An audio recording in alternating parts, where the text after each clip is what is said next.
And we are live here to chat about tonight's episode of Arrow, which was episode 11 of season 7, entitled Past Sins. And in this little digital box next to me, I have Jasmine, except it's not digital. She's here. We just had curry, maybe a little bit of vodka, maybe not. We don't know. You don't know. I don't know. And we are here to go through. Oh, we've got feedback. I'm going to turn that off real fast. We have the chat open next to us, so we definitely want to hear y'all's ratings, your pros, your cons, the same things that we're going to go through. And I'm just really happy she's here. You guys know that she's been in a good couple of episodes on here before, and I've got to see Jasmine in real life before at several cons, and we kind of like don't live too far apart. Anyways, it's pretty cool. Also joining us is a life-size cutout Gina Torres, because why wouldn't she be? We're talking about DC television, and she's DC's Wonder Woman. So like, it makes a lot of sense if you think about it. Tonight's episode of Arrow was the beginning of the Ghost Initiative. It was the beginning of not Suicide Squad, Suicide Squad Light, Suicide Squad for television. And we got to see a lot of past villains return who we haven't seen in a while, like Cupid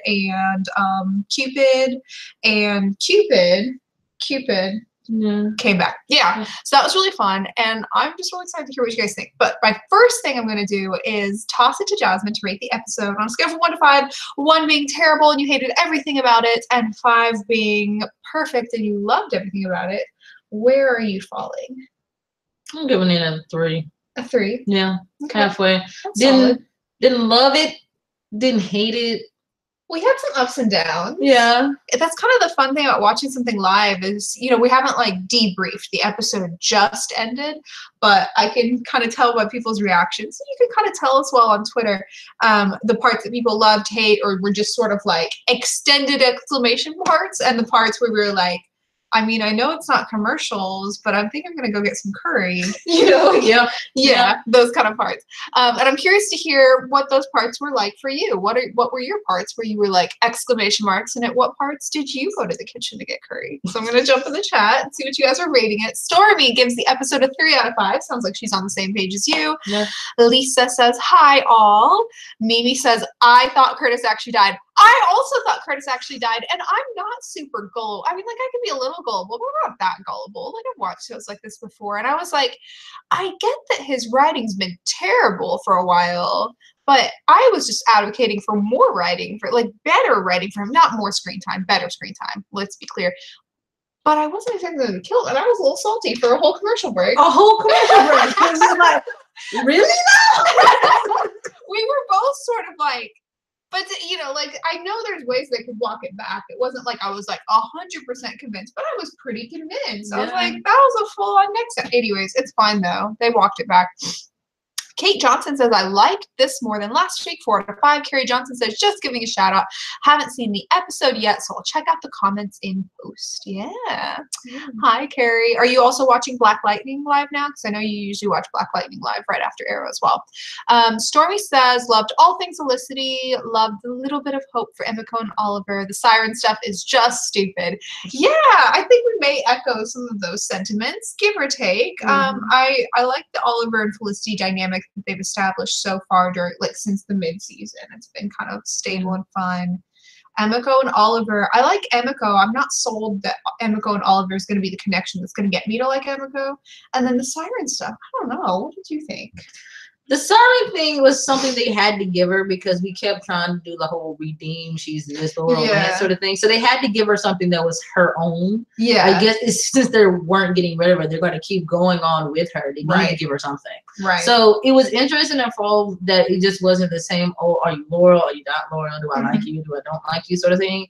Plus, it also gave Felicity a part of the narrative that wasn't involving Oliver, which I mentioned to you before. It's like, it was nice to see that, like, she was helping him for a moment. She needed her own thing. He was like, okay, cool. Yeah. And didn't make no muss, no fuss. And then she went and did her thing. He did their thing. And they just, united back in again. It didn't cause any tension. There wasn't any like past like weird like do I gotta go chase after her, rescue her, or something this sort of thing that they've done in the past. Yeah, so it wasn't like a third quarter angst where we were like, but what have you been doing all the time? Like it was pretty stable and nice, so I appreciated that about it.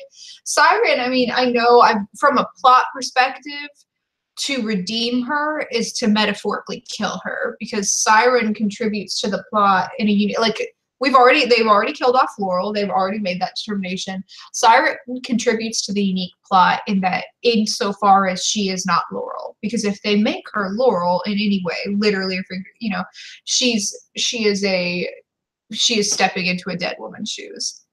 I know they've had a whole lot of people step into this dead woman's shoes, but it's not going to be, for her sake, that's not a good approach. So I kind of wanted them to keep Siren evil, and I still think there's a chance for her to stay an anti-heroine, but they've really gone full, like, let's turn her back into Laurel, which I would imagine, you know, I wasn't like a big Laurel fan or anything shocking, but I think Laurel had a ton of potential, actually. I think very early on they had a lot of potential for Laurel to be sort of what Slade ended up being, which is this constant check, like, no, Oliver, I will not support your ways. I will not come around to your point of view. I have a very strict form of justice, and I won't conform to your kind of moldable form of justice. And then they never actually capitalized on that. That was not what she was at all. But other than that, I never thought Laura was executed well, which is unfortunate. Siren had the chance to be executed well again. And I really feel like they're going this whole, I must avenge my father, or I must honor this other father, or I must do this because of this man. And it's just like, just let her kill people and be evil and mess with people's heads and backstab and be cutthroat. Like, I would love that. I would love for her to be that and also be friends with Felicity. God, what a great opportunity. That'd be fantastic. Let me jump in the chat real quick, see what everybody thought. Lisa says, even though it was fake, it's pretty good. Took great joy in Diaz killing Curtis. Lisa wanted Curtis to die. I mean, he has not been well executed in a while, no pun intended. Stormy says, are the bombs in the necks not Suicide Squad still shut off? Are the bombs in the necks of not Suicide Squad still shut up? I think they're turned on now. The real question is, did they really completely turn them off in the first place? Yeah, I don't know. Because the whole thing was a simulation in his head. I mean, it went from putting him to sleep supposedly to him getting out and doing all of this, so he may never have turned it off in the first place. Because I think I mentioned to you, like, at the beginning when he even told him he's gonna do it, like, why would you tell him you're turning the bombs off? Why do you think they would fight that drug even more so? Right. Because I mean, like, you would just like do it and then not tell them, right? I mean, like, these people are like super villains. If you were telling me you're knocking me down so you won't feel the pain from whatever other procedure put in my head, that'd be one thing. I don't want to be hurt. But like telling them I'll knock you down so I can deactivate your bomb, right? It just made me. I was like, sense. For Curtis being a genius, he's kind of a dumbass. Yeah. And Jasmine was like, so are all the geniuses on this show other than Felicity. Okay. Yeah. Story says, I think the person giving notes is Stan. Ooh, remember Stan from the prison? We were all creeped out by. Oh, yeah, that's a really great point. That would be interesting. Yeah. Tempest says, you're really hot and sexy. Wow, thank you. Oh, I'm going to go write that in my diary. You should. It was to both of us. It's okay. Okay, Suzanne Crockett says, great to see you, Jasmine. I love having Jasmine here. Thank you. I bring Jasmine over here for game nights. Stormy says, Siren isn't responsible for her father's death. Hundreds of others on Earth 1 and Earth 2 are most definitely her fault. Yeah, I thought that whole responsibility for her father's death thing was interesting because it's like, sis, you are responsible for some people's death. Like, you're not responsible for the death of your father when he died because you were like, not because she was being a brat, like he died after she was being a brat. But it's not like correlation does not equal causation in this situation. But she is the cause of a bunch of people's death. I think it comes down to the point where these were things she wasn't trying to do. Yeah. When you do something accidentally, that's something that you can have guilt over. But all the other people she killed purposely. She enjoyed them. So she didn't feel guilt over them. Why would she? And like from a moral perspective, like, don't kill people. But within the show, I would love for us to have like a true bad bitch who's killing people because she wants to kill people, not because she's like, oh, somebody killed my daddy, so I'm gonna turn into a terrible person. Like, just be a terrible person. Like, own your shit. Like, we need somebody like that in the story. God. I mean, they really delved into why she became a terrible person. I mean, like, it could have been the daddy issues, but that happened when she said she was like, what, 13? She had like a whole. She said she came back when she got the credit. For that too. Yeah, but it said she came back to find Brett Collins when she got the Canary Cry. So it's like something happened between 13 and Canary Cry before she finally killed him. Right. So that's more stuff. I just wish they would like. Even with the male villains, they don't really let them fully own their shit. Sometimes they'll like build up this male villain to be like great, and then they are like, oh, but he had a soft spot for some woman, or his son died, or something like that, and try to make us feel bad for him. That's fine to an extent. Like, I like a good sympathy arc that's not a redemption arc, whatever. But for Siren, they had such a good opportunity to have somebody with that familiar face who could kind of get in people's heads and have her come across as like manipulative, and you always think she's going to get redeemed, and they always expect her to get redeemed. She doesn't get redeemed. Like, that could have been so cool. Anyways, whatever. Mateo Valle Productions says, I love the chemistry with Ollie and Dinah. Sure, I know they won't be together, but I can see her being a new Thea role. So you see her kind of like as a sister to Oliver. I could see. I'd see, like, okay, you know how maybe I'll get burnt at the stake for this for like 3 different reasons. Cheers. Okay, so I think Oliver and Dinah are terrible partners in every way. I think they work terribly together. But from a chemistry perspective, you can still have sibling chemistry or like teammate chemistry, whatever, and be like terrible at working together. And that's the chemistry that you have. And if it's like strong, it's strong, right? It's not always romantic. It's not always siblings. It's not always, you know, like sometimes you just like how we like seeing Oliver and Slade together on screen, because Oliver and Slade, frankly, don't even work that well together, right? They're better at being antagonistic towards each other, but they're kind of fun to watch on screen. Yeah. I think that Oliver and Dinah have the same or similar factor, but to a much like walked back degree as Oliver and Diggle, because I think Dinah is like Diggle light. Yeah. Convince me I'm wrong.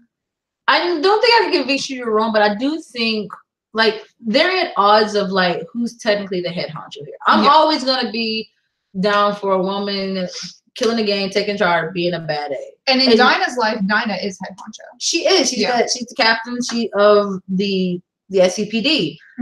Oliver coming in, I don't know if you recognize the staging of it. Like once he came in, she stepped back. Yeah. Because I mean, he was the reason she was even recruited to even join the SCPD again after she went on her rampage to avenge her past lover. So it's like he was her mentor to get her back into the fold. She joined the SCPD to help his crusade. He went to jail. She became head honcho. And now that he's back, it's like even some of the staging has her setting back while he does for it. And almost like he's running observation, even though they're supposed to be partners. And they sometimes have a dynamic, but I feel like they're like really 2 head honchos that are trying to work together. And 2 leaders of like 2 different lands that have to collaborate. Yes. Yeah. So it's like that's probably a good bit of the dynamic that feels a bit off, because there's no hierarchy. The hierarchy is Oliver's show, but she's technically supposed to be head of where he's supposed to be working. And I feel like Oliver and Diggle also have that thing where they're like 2 leaders of 2 different lands. And at first they were introduced as like teammates, right? So we had Oliver, Diggle was like his bodyguard, but we never really saw Diggle as like somebody who worked for Oliver. We saw Diggle on Oliver's level. And that's why I think when Diggle took over as Green Arrow for a while, and now Diggle is in charge of Argus kind of with Lila, we see more him as the leader, where in a different circumstance where this was flipped, Diggle would be the hero in this story and Oliver would be his best friend, right? Yeah. Rather than Oliver is the Green Arrow and Diggle is his best friend. So that whole leader of 2 lands who do not always work together because they should not have to sign off on each other's actions. Yeah. That's what I get from Oliver and Dinah. And frankly, I don't see Dinah leading a team. I see her as this lone wolf type of character. And I think that's the best version of her. I wouldn't see her like in charge of other people. She collaborates when she wants to collaborate, which I think is a pretty good characteristic for Black Canary in general. Yeah, you're right. She's always been able to hold her own regardless of whatever media would be able to see in. We supposedly. Yeah. So yeah, she would work well just doing her own thing and them collabing when they wanted to. Or go into whatever Birds of Prey spinoff they're doing. True. So in the chat, Stormy says it's annoying. Curtis talking about being humane. You messed with Diggle's chip, causing him immense pain. Was that humane, Curtis? Curtis messed with people in inhumane ways multiple times. He fed Felicity a GPS tracker against her will. The chip thing with Diggle, I think, was the biggest one. But he's like, when he's wanted to, but they reset Curtis's moral code like every 5 seconds. Colleen says, I want him to die. Felicity always has to help other characters. She does. She does. I guess it's one of those things is like we always know she's superhero catnip. Yeah. They just kind of put her on people to make them redeemable. That's she makes everybody charming. She does. Her being in the scene elevates them because how many people have we seen that we probably could not have stand and then she has some sort of quip with them and they become kind of like, oh, you were variable for 2 seconds. Yeah. Like, I mean, there's even been times where they, like Felicity and Wild Dog, where the way he treated her made me so irritated at him for the longest time. But once they actually got around to having him treat her well, then I was like, okay, at least when characters respect her. So, like, for example, villains always respect Felicity. They respect the hell out of her. Yeah, villains respect her. They want to kill her, but they respect her. So I think as long as a character respects her, I'm cool with it. Even if they're trying to kill her, like, okay, I get it. Like, you're scared of her, me too, whatever. But it's and for a while I felt like Siren almost walked the line of like not respecting her and like ordering her around, but I think that's just the vibe she carries. As long as a character is respecting her, she makes them more charming. She does. Yeah. Suzanne says, have we found our Dig yet? Yeah. Where did he go? Dig. They're trying to do this whole thing where they're giving him a separate storyline, but a good bit of what they're doing is redacting so much of that character development. I think I tweeted earlier, it was just like he was like the main thing why he had so much animosity with Amanda Waller and Lila being head of Argus or the Suicide Squad. And now he's like, well, the end justifies the mean all over again. They're really turning Lila into Amanda Waller light. They are, but every pun intended. With that dynamic, it's weird because I have a sort of feeling about it because, again, like I said with Donna, I'm always for a woman to be head in charge, kicking ass and do what she wants to do. But it's like, I guess hitting off of what Diggle did last week is just like he's used to being equal with Oliver, and that's he holds his own weight. Yeah. But in this particular instance, he's an agent under her, right? And also her husband. And I guess which is so weird. Like, it is. That's so weird. It is, but it's like he feels like Diggle's in charge rather than Lila. And I mean, like Lila is supposed to be head of Argus here. He shouldn't be like calling these shots because even last week she was like agent. That's what he is. Right. So it's like I feel like this is the classic trope of having a alpha be under somebody else. And I'm not saying that Lila is not an alpha in her own way, but it's like she's not out like just full. Like, to be honest, she's not alpha compared to Diggle. Yeah. She's alpha compared to most people on this show. Yes, but it's like, so the way his alpha comes out, it can sometimes come off as undermining her, which, I mean, is not fair to her because she worked hard to get to the position that she is too. So it's like, that is kind of like the back and forth. This is technically Diggle's storyline, but it's Diggle's storyline that's technically under Lila, which makes it for a weird dynamic of somebody who's in charge but not in charge. Yeah. I think it's like this thing where we're supposed to be seeing him as having more power than we saw him have on Team Arrow. And to an extent, yes, he has more people under him, but then we still see him working most closely with his like wife/manager. Yeah. Kate says, I know the whole let's pair Felicity with a character or storyline so people will like it is a thing, but it just makes me love her more. Yeah, I agree. I mean, like, it does make me, it makes me love Felicity more. And then when they do that, I get annoyed, but it works. Like, I like that character more. So I'm like, why do you always do this with characters I don't like? Okay, I like it. Like, it works. I don't know. I'm basic when it comes to that. Colleen McCoy says, I honestly think these writers don't know what was written for characters in past episodes. The continuity is awful. Okay, I will give you that. But, counterpoint, sometimes the continuity is awful in a way that improves it. Like when they reset Wild Dog this season, I spent all of past seasons complaining about him being awful and disrespectful to women, sexist, disloyal, annoying, like in every way, like possibly one of the biggest villains of the show. And then they pretty much reset him. I still don't love him, and I started it like continuing from the past at all. Love that for him. Like better now. He needed it. I mean, arguably, it was like a sinking ship at this point, and so I mean, they're still suffering through 7 seasons worth of continuity. So I mean, no one is. I mean, and these are fresh new writers in the first place. Yeah, I mean, not like possibly better new writers. Better, yeah. There's a lot of fresh twists that being able to get this season that we haven't been able to get last season. So it's like, I mean, we would love continuity, but consider we've had a brand new writers room. We've had all these kind of new characters, and almost like we reset so many people to try to give it a new flavor every season. It's continuity sometimes is what's gonna be hit and miss. Yeah, you win some, you lose some. Speaking of Renee, there was a comment earlier, I think, from Kate saying, "Yay, no Renee." There was no Renee this episode. That was fantastic.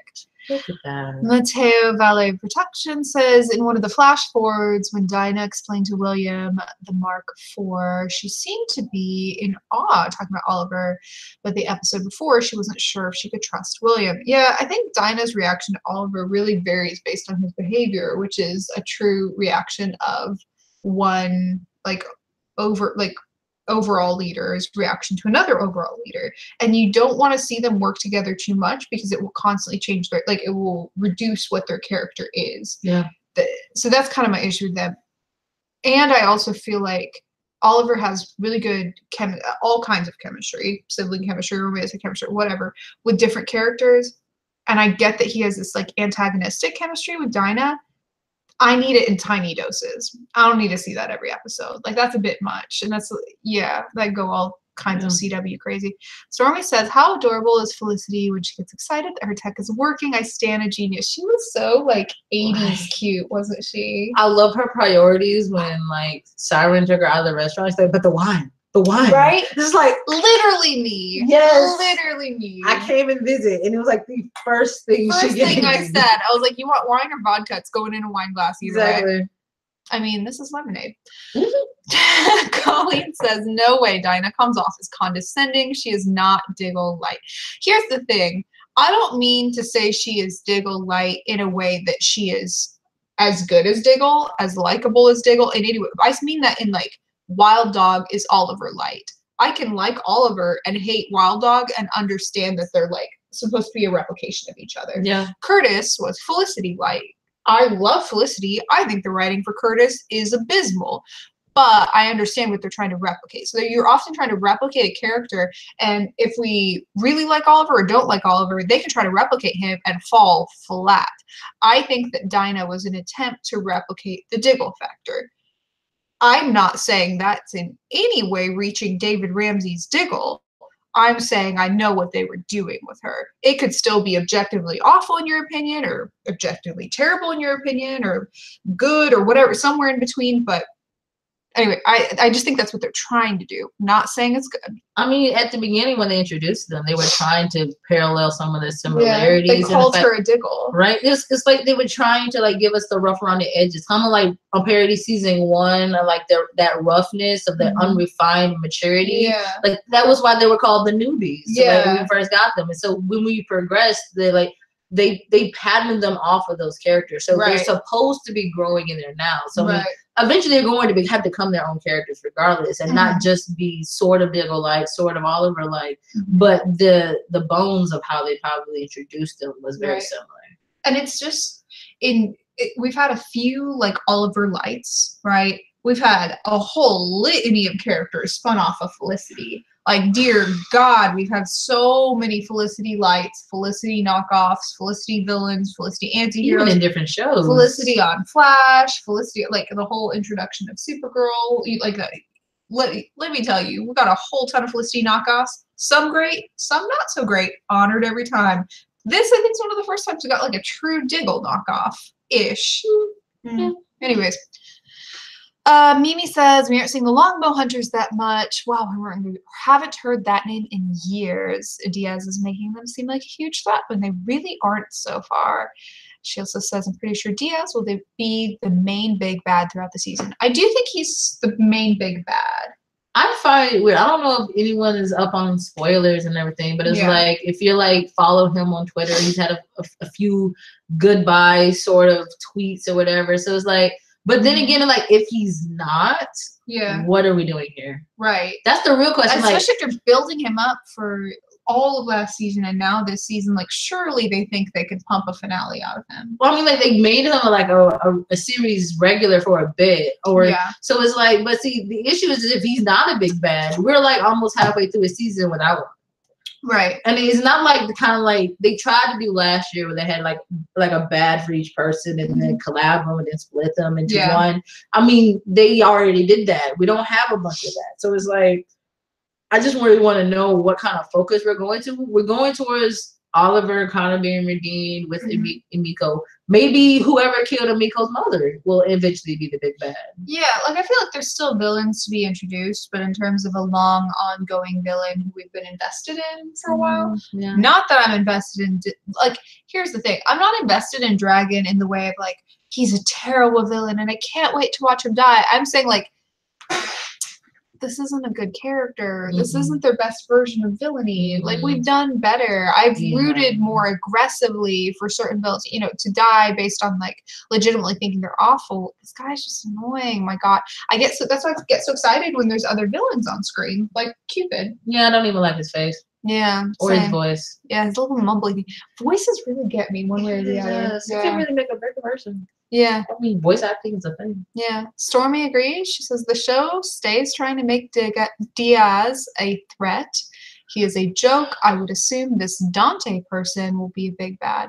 They keep going off about Dante, and I was like, Jasmine, who the hell is Dante? Can I say it's the first time they've done? It wouldn't be the first time we've gone like 3/4 way to the season before we saw somebody's face. They did it with Ra's al Ghul in season 3. We heard about his menacingness, and then we saw him. We were like, oh, okay. They really, whoever's behind like the villain patterns for this show, clearly very strongly believes in that whole the most fearful thing is the thing you can't see. Yeah, like someone really took that to heart when it comes to villains here. And every time in the writers' room, they're like, I know you're considering introducing a villain. Have you considered never introducing him till the finale? Like a whole novel concept. But I mean, it's not like they hit it out of the park the couple of times they haven't. I mean, like, arguably Prometheus was good. Is that what you're about to say? Diaz? Prometheus. Prometheus was not good. Diaz. No, I was confused. Prometheus was he was that good, and like, okay, I come from like an animation storytelling background.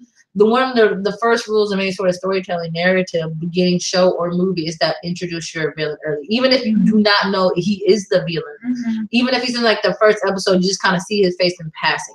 You have to put him there to give the audience something to like even have a phantom in the back of their head. So by the time you do introduce them, they can start putting those Easter eggs together. Prometheus was a great example of that. You only saw little bits of him. You thought he was his friend, and then by the time we realized he was the villain, there was so much character we could dissect and understand by the time we got to the real dastardly part of him. Right. So but the issue of giving somebody a mask and not telling us how it is before is that by the time we figure out who he is, it was just like, we just kind of want you to die. We don't want to really know that much more about you more than just like your death, because you're just in the way of our protagonist. And so it doesn't give the villains enough writing themselves to make a really good narrative, because you can't have a good hero without a good villain. Yeah, I think it really has. Frankly, I think it's stunted Oliver and the team's development to have such a flat villain for the last season and a half. And I'm also a little salty on behalf of these writers that they got stuck with Dragon, because this is the first time in this show where the villain has transitioned in this way as a by necessity plot across seasons. And you would think if you're transitioning primary creative direction, you would allow the new direction to have as much possible freedom. And instead, they got handed a show with a by necessity storyline. It had to be Diaz and the Longbow Hunters. So I think that the Longbow Hunters have pretty decent potential, but I'm salty on their behalf. I mean, arguably, that's what happens when you don't really handle your villain at the end of the season. You just had him run away. I mean, even with Damien Dark came up multiple different times, and Malcolm Merlin came multiple different times, but at least at the end of their seasons, we had a resolution. Right. With the way the old writers ended DS, we had to eventually handle him, but they couldn't immediately kill him off in episode 1 and 2 after the Deathstroke incident. Right. Because remember how we had a whole thing with Deathstroke season 2, and then he came back like the next season later, and like Thea handled him on the island, and so many people were upset because it's like he was Deathstroke. We went through all of this to defeat him, and like you defeat him. Nothing against Thea, but like you defeat him in basically like an afternoon. Right. So it's like, why was he so great to have a whole season dedicated in the first place? So like they had to give him some sort of credence, no matter, regardless of how we felt about it, because he was such supposedly a big bad. It couldn't just kill him off in one episode. But that just means we were stuck with him. So like now have a season. Yeah, a season and a half. Yeah. Mimi says, how do you think Talia will be involved? Mateo Valle Productions says, what are your predictions on Emiko? I don't see her being a regular, especially since she hasn't been mentioned in the flash forward. And Bruna says, I miss Prometheus. I kind of miss Prometheus as well. I really loved when they brought him in for the one episode where he was like the voice in Oliver's head for the dark. Ooh, yeah, that was so great.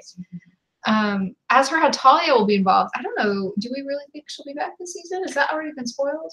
I don't know if it's been spoiled. I would love to see her back. I mean, I feel like she should be involved more because she's the one who trained Oliver, and we're now in a position where we're going to learn more about Emiko's training and who trained her.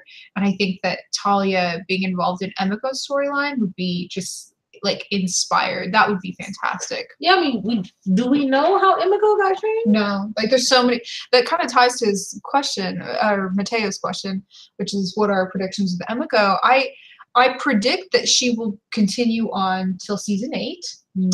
I predict that her storyline will be a main storyline for the next, 10 episodes that we have of this season. Yeah. But for me, I predict that her connection to Oliver is not what will get me invested in her, because I know they're trying to pitch it as like she's Oliver's half sister, and Oliver found someone he's related to by blood. Couldn't care less.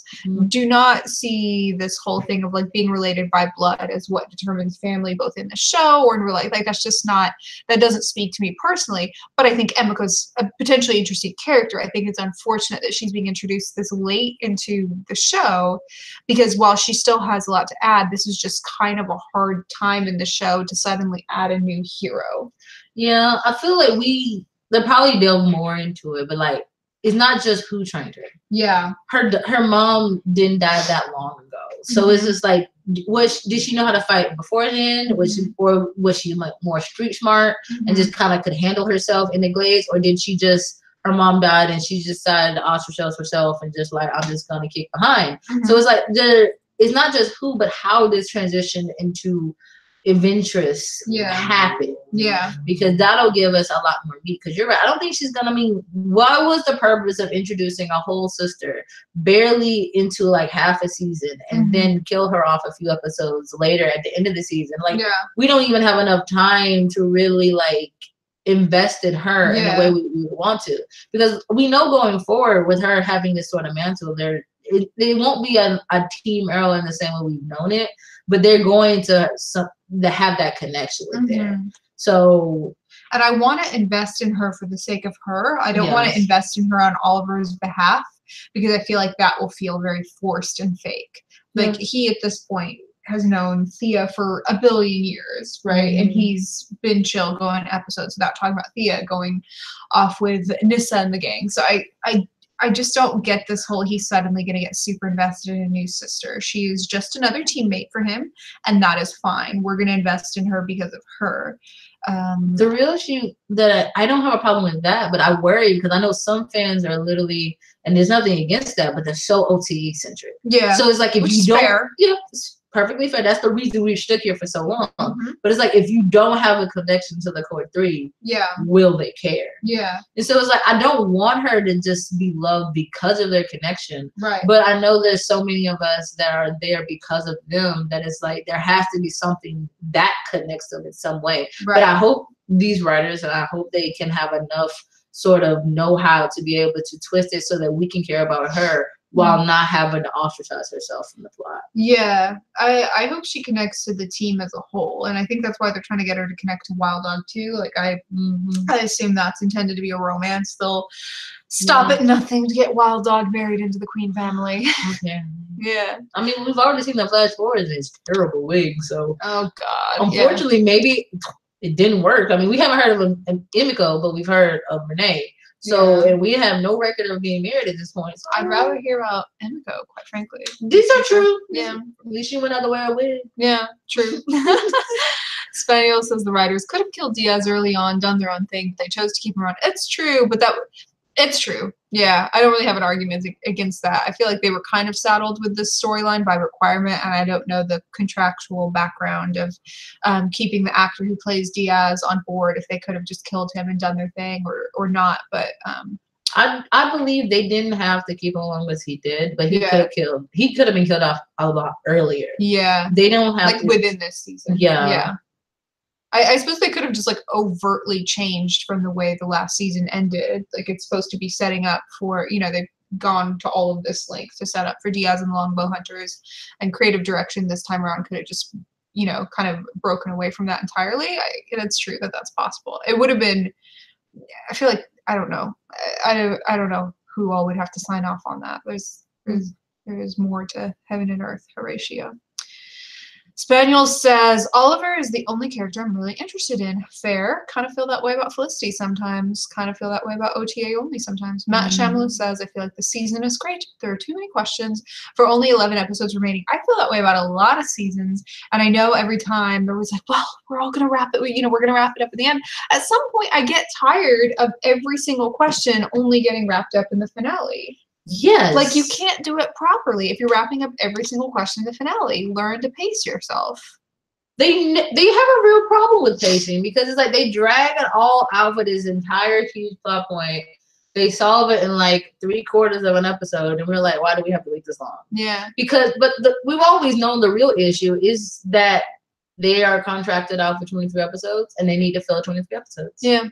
Speaking of pacing, I'm like 16 minutes over the time that I usually aim for, but that's because whenever I hang out with Jasmine, we just keep talking, and I usually sit here and talk about DC TV with her and then like everything for like hours on end. But I won't force you guys to sit and listen to that. Spaniel also says the Longbow Hunters were disappointing, save Silencer. She was cool. And Suzanne says, I think Stan will be a surprise. Villain Psycho Killer and this Dante will be a huge ongoing threat, and agrees that their pacing is the issue. Yep, those are good final thoughts. We're going to leave with that. But if you have more that you want to chat with me or Jasmine about, I have her Twitter information in the description down below. You can go follow her, chat with her. She talks about a lot of DC TV, not just Arrow. She talks about better stuff than that sometimes too, like Black Lightning. Like, I do. I mean, over the superhero spectrum, I watch just about everything. So, yeah, she does. DC, Marvel, all that. So you can go chat with her. I'll share her, I guess, with you guys for a little bit. Stormy says, great show, ladies. This was fantastic. Thank you, Stormy. Thanks, Stormy. And we will chat with you all very soon. I will be back same time, same place next week, which will be right after the Super Bowl. That's so weird. I try to think of it in terms of like calendar stuff. It's Super Bowl. Ready to be salty all of that Sunday. Okay. I will talk to you guys later. Bye-bye.